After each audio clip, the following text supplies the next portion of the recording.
नवम की गणित में एक आपको मध्य बिंदु प्रमेय समझाने जा रहे हैं। देखो, प्रमेय का पोर्शन जो होता है ये थोड़ी टफ होता है, ये बहुत कम लोगों के समझ में आता है। प्रमेय को समझने के बाद बार बार अभ्यास करना चाहिए, चित्र बनाना चाहिए। और देखिए प्रमेय क्या है, इसको कहते हैं मध्य बिंदु प्रमेय। प्रमेय देखिए, त्रिभुज के किन्हीं दो भुजाओं के मध्य बिंदुओं को मिलाने वाला रेखाखंड तीसरी भुजा के समांतर और लंबाई में आधा होते हैं। सिद्ध करके दिखाना है। अब इसके अनुसार हम चित्र बनाएंगे। एक हमने त्रिभुज बनाया है, इसके अनुसार त्रिभुज का नाम क्या लिखा हमने, A B C. A B C क्या लिख देंगे, दिया है। दिया में लिखेंगे त्रिभुज ए बी सी में, त्रिभुज ए बी सी में ए बी का मध्य बिंदु क्या है भाई, मध्य बिंदु ये मानेंगे मध्य बिंदु डी है। ए बी का मध्य बिंदु ने डी मान लिया। फिर दूसरी भुजा कौन सी पड़ेगी, ए सी। तो ए सी का मध्य बिंदु मान रहे हैं, ई मान रहे हैं, मध्य बिंदु ई। ये तुम्हारा दिया हो गया, ठीक है। अब दिया के बाद क्या करते हैं, सिद्ध करना है।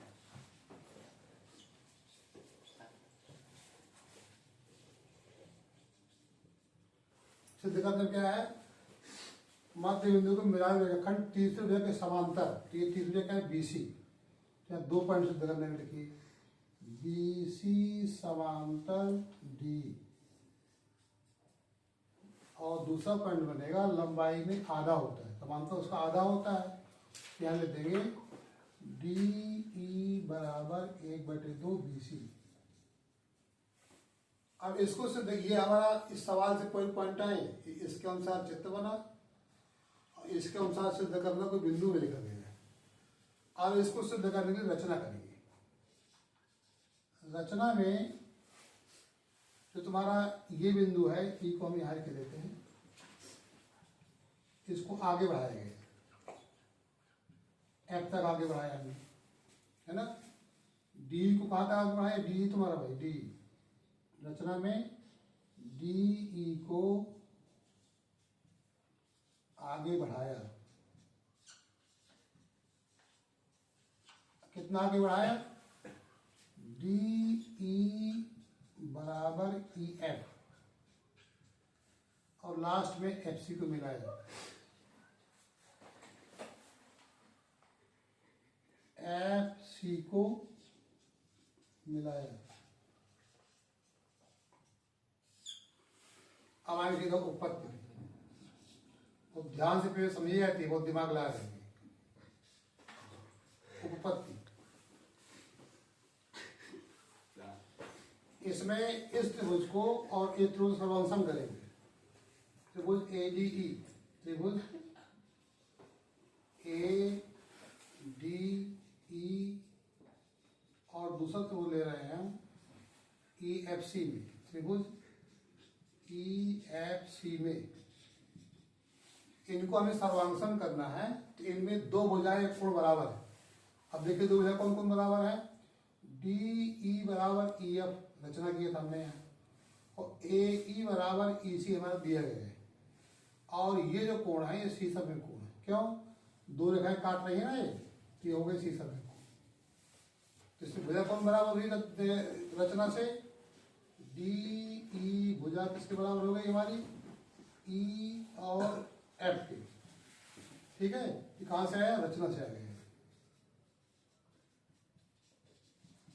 और दिया से क्या है, ए भुजा जो है ये बराबर है ई सी। क्यों बराबर है, ये आपका दिया से आ गया। अब ये कौन कोण है, सी सब में कोण है, इसका नाम क्या देंगे, ए ई डी। कोण ए ई डी बराबर कोण सी ई एफ, सी ई एफ। तो तो यहाँ पर दो भुजाएं कोण बराबर हो गई है ना, तो यहाँ हो गया साइड एंगल साइड, भुजा कोण भुजा सर्वांग समता से, समता से त्रिभुज का नाम लिखेंगे हम, त्रिभुज ए डी ई सर्वांग सम त्रिभुज ई एफ सी, ये पूरा त्रिभुज पूरी की सर्वांग सम हो गया। सर्वांग सम मतलब होता है अगर त्रिभुज के ऊपर उठा के त्रिभुज रख दिया जाए, इसका प्रत्येक भुजा प्रत्येक कोण क्या हो जाएगी, बराबर हो जाएगी, है ना। तो यहाँ अब आपकी ये भुजा इसके बराबर हो गई थी, ये इसके बराबर थी, भुजा तो ये बची थी, ये भुजा आपकी इसके बराबर हो गई, इसका नाम लिख देंगे बाई CPCT। यह हो गया AD बराबर क्या हो गया हमारा, AD बराबर हो गया FC। अब इस कोण को इस कोण में बराबर कर दो, तो कोण ADE, कोण ADE बराबर कोण, इसका नाम लिखना है EFC, कोण EFC। देखो ये कोण इसको पूरी भुजा यहाँ से यहाँ तक बढ़ा देंगे तो कोण यही रहेगा, है ना। ये हो गए हमारे एकांतर कोण हो गए, कौन कोण हो गए, एकांतर कोण हो गए, अल्टरनेट एंगल। अब ये भुजा तुम्हारी AD बराबर FC हो गई और AD समांतर भी हो गए, एकांतर कोण हो गए ना, तो AD समांतर FC भी हो गई।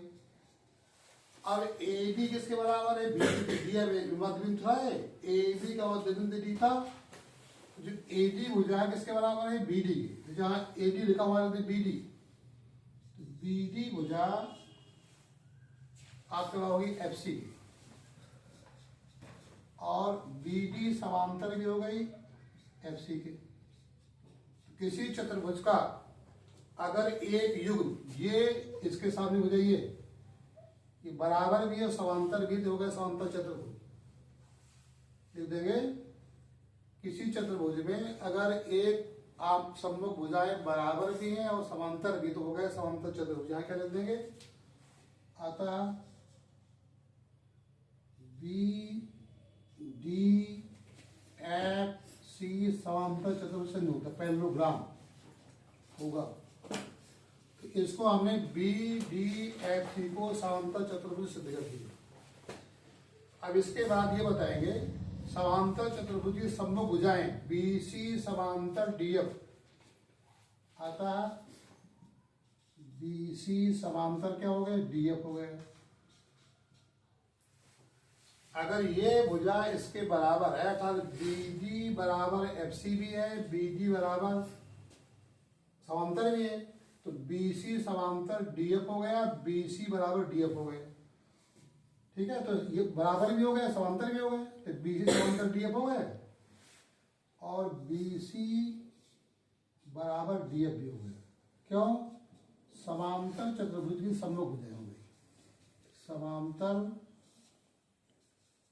चतुर्भुज की सम्मुख भुजाएं बराबर भी होती हैं और समांतर भी होती हैं। अब देखिए अगर ये भुजा पूरी समांतर इसके है तो BC जो है D और E की भी समांतर हो जाएगी, अतः BC समांतर D। ये आपका पहला पार्ट सिद्ध हुआ। जो पहला पार्ट तो सिद्ध कर देखा, पहला पार्ट सिद्ध कर ये सिद्ध हुआ आपको ये वाला पार्ट। अब हम दूसरा पार्ट ले रहे हैं, आधा वाला। तो यहाँ आधे वाले दिखाएंगे। BC भुजा किसके बराबर है आपकी, DF के। TF के दो टुकड़े करना है, कौन कौन, BC बराबर, ये दो टुकड़े क्या है, DE plus EF, DE plus EF। अब देखिए EF किसके बराबर है, D के, यहाँ EF लिखा हुआ D लिख देंगे, क्या लिख देंगे, BC बराबर DE प्लस D। तो क्या D हो गए मिला करके, D मिला के 2D हो गए, है ना। तो हो गया 2DE बराबर BC हो गया। अब 2 को बराबर को उधर ले जाएंगे तो जाएगा डी बराबर 1/2 BC। ये आपका दूसरा पार्ट भी सिद्ध हो गया। तो इस प्रमेय को सिद्ध करने के लिए ये पूरा परीक्षा में केवल इतना पूछा जाता है कि इसमें सवाल भी होते हैं। इसमें आपने दिया लिखा, सिद्ध करना लिखा, रचना लिखा, उत्पत्ति लिखी और यहाँ आपको सिद्ध हो गया। तो इन प्रमेयों को बार बार दोहराना, समझ करके और अभ्यास करना, जिससे प्रमेय धीरे धीरे में आने लगते हैं। प्रमेय से लग जाए तो कटते हैं पढ़े तो प्रमेय का अभ्यास करते धीरे धीरे आने लगता है। इसको समझ करके 2-4 बार वीडियो देखिए और इस वीडियो को सब्सक्राइब करिए तो फिर आपको अच्छी वीडियो उठा देगा। धन्यवाद।